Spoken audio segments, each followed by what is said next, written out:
안녕하세요. 강동 경희대학교 병원 소아청소년과 심계실입니다.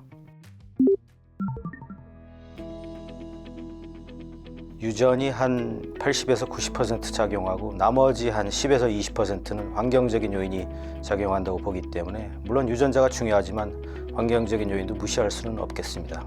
환경적 요인으로는 만성적인 질환이 있거나 또 정서적인 그러한 사랑이 부족하거나 여러 가지 영양이 부족한 상태이거나 또 잠을 잘 못 자거나 스트레스가 많은 상황, 이런 것들은 성장에 안 좋은 영향을 줄 수 있겠습니다.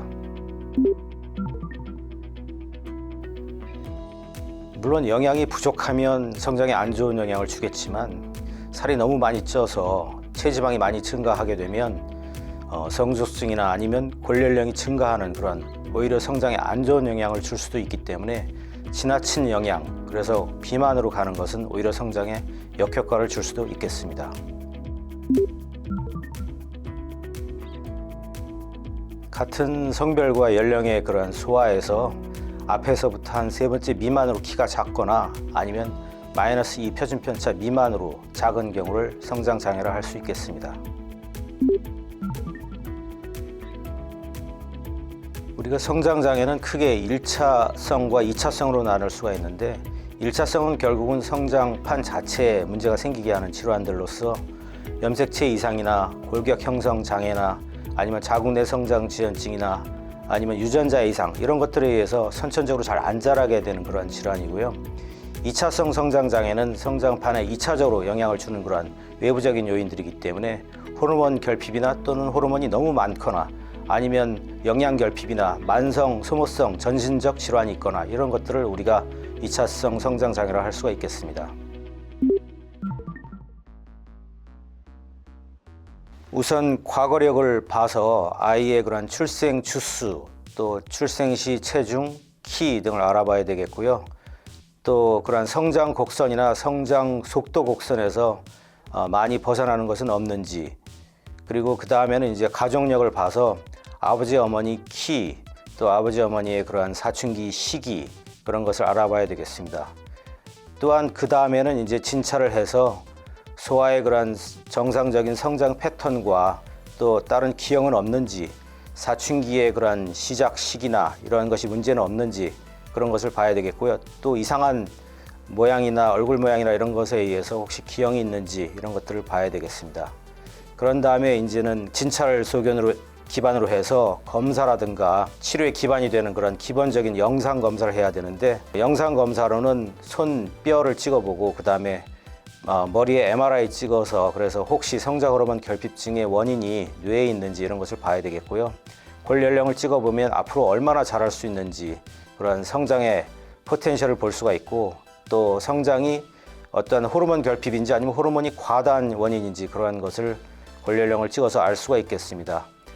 또한 검사로는 만성적인 질환이 있는지 여러 가지 그러한 혈액 검사, 소변 검사 이런 것을 해봐야 되겠고, 또한 성장하고 관련된 인자가 잘 분비가 되는지 성장 인자 같은 것을 호르몬 검사를 이제 기본적으로 혈액 검사를 할 수가 있겠습니다. 그러한 검사에서 만약에 의심된다면 성장 호르몬 자극 검사를 하기 위해서 2박 3일 정도 입원해서 그런 성장 호르몬 자극 검사를 해볼 수가 있겠고요.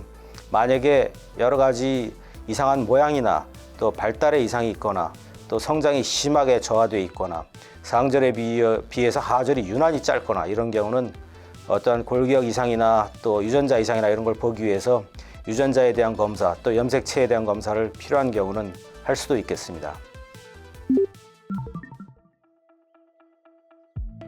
성장 호르몬 결핍증은 사실 최대한 빨리 치료하면 성장의 예후가 좋고 최종 성인 키가 증가가 많이 되는 것으로 되어 있기 때문에 성장 호르몬 결핍증은 최대한 진단되는 대로 즉시 빨리 치료하는 것이 좋은 걸로 되어 있고요. 만약에 성조수증이 있다, 그런 경우는 최소한 여자아이 같은 경우는 8세, 남자는 9세경에 성조수증에 대한 검사를 해서 성장판이 혹시 빨리 닫히고 있는지 검사를 해봐야 되겠고요. 만약에 자궁 내 성장 지연증이 있는 경우라면 자궁 내 성장 지연증은 물론 이 경우도 빨리 치료하면 좋겠지만 우리나라의 보험 기준이 4세 이후부터 보험 급여를 인정해 주기 때문에 4세경에 만약에 출생 시에 체중이 작았던 아이가 계속 키가 300분위수 미만, 그러니까 100명 중에 3번째 미만으로 작다면 그러한 자궁 내 성장 지연증에 의한 저진장증이라고 생각하고 치료를 시작하여야 되겠습니다. 물론 이러한 여러 가지 검사에도 특별한 원인을 못 찾는 경우를 특발성 저진장증이라고 그러는데, 특발성 저진장증인 경우는 여아인 경우는 사춘기가 오기 전, 그러니까 10세 이전, 남아는 사춘기 오기 전 12세 이전에 치료에 대한 검사나 치료를 시작을 검토해 보아야 하겠습니다.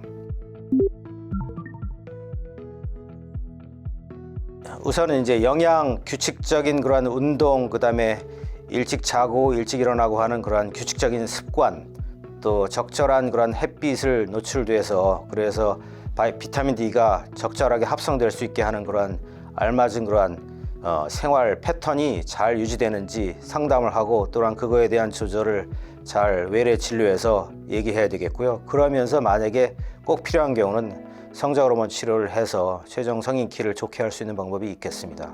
성장 호르몬 주사제는 사실 아직까지 이게 단백질제이기 때문에 이걸 아직 먹는 약으로 개발을 못했기 때문에 주사를 맞을 수밖에 없습니다. 그런데 이제 장기간의 그러한 치료를 하기 위해서 날마다 주사 맞는 게 어렵지만, 아직까지는 날마다 맞는 주사만 우리나라에 나와 있고요.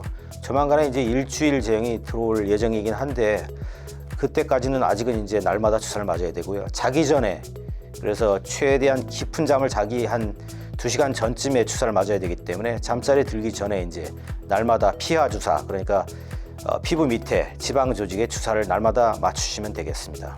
그렇게 하면서 한 3개월에서 6개월마다 한 번씩 혈액 검사나 성장판 검사를 하면서, 그러면서 특별한 부작용은 없는지, 그리고 잘 자라고 있는지, 예측 성인 신장이 좋아지는지 이런 것들을 보면서 주사를 지속적으로 맞아야 되겠습니다.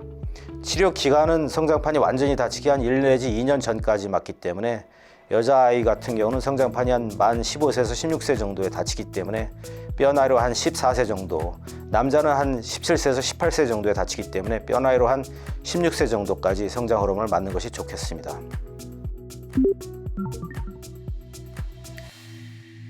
부작용으로는 물론 이게 주사제이기 때문에 당연히 그런 주사 부위에 통증이나 발적이 생길 수도 있고요. 물론 드물지만 전신적인 부작용으로는 이제 갑상선 기능이 좀 떨어지거나 혈당이 좀 올라가거나 혹시 뇌압이 좀 증가할 수도 있고요. 그리고 측만증, 척추 측만증이 있었던 아이들은 측만증이 조금 더 진행되는 경향이 있을 수도 있겠습니다. 물론 그러한 경우에 주기적인 외래 진료와 검사를 통해서 그러한 성장 호르몬 주사를 감량하거나 당분간 끊거나 해서 그러한 부작용을 좀 예방하는 그러한 것이 필요하겠습니다.